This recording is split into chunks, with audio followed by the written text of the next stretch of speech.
Naam, ndugu na habari na wasalimu kwa jina la TRA United Sports Club, na wote tuseme kodi yetu maendeleo yetu. Kikosi cha TRA United Sports Club leo hii tumeanza maandalizi kwa ajili ya mchezo mwingine wa ligi kuu ya NBC soka Tanzania bara dhidi ya Singida Black Stars ambao utacheza siku ya Jumamosi Disemba 6 katika uwanja wa KMC Complex hapa jijini Dar es Salaam.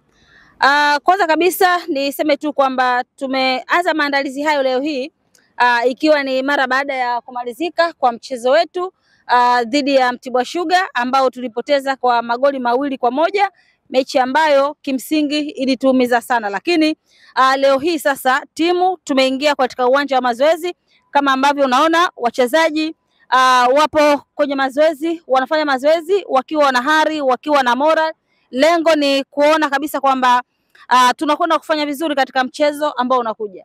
Tumekuwa na matokeo ambayo sio rafiki sana kwa michezo miwili ambayo imepita, lakini tunasema kwamba that is football, na hivyo tunapaswa kupambana zaidi katika mchezo unaokuja, ingawaje hautokuwa mwepesi, lakini tuna kila sababu ya kupambana kuhakikisha kabisa kwamba tunapata matokeo mazuri. Tunafahamu ligi ni ngumu, Singida Black Stars ni timu nzuri, lakini tutakwenda kupambana kadiri ambavyo tunaweza ili kuhakikisha kabisa kwamba tunakwenda kupata matokeo mazuri. Hivyo niwaambie Watanzania wote, mashabiki na wadau wa mpira wa miguu kwamba TRA tuko imara na siku zote tutaendelea kuwa imara, kwa sababu tunafahamu mpira wa miguu ni mchezo ambao una matokeo matatu, lakini pia tokeo ambalo tunalihitaji sisi ni ushindi.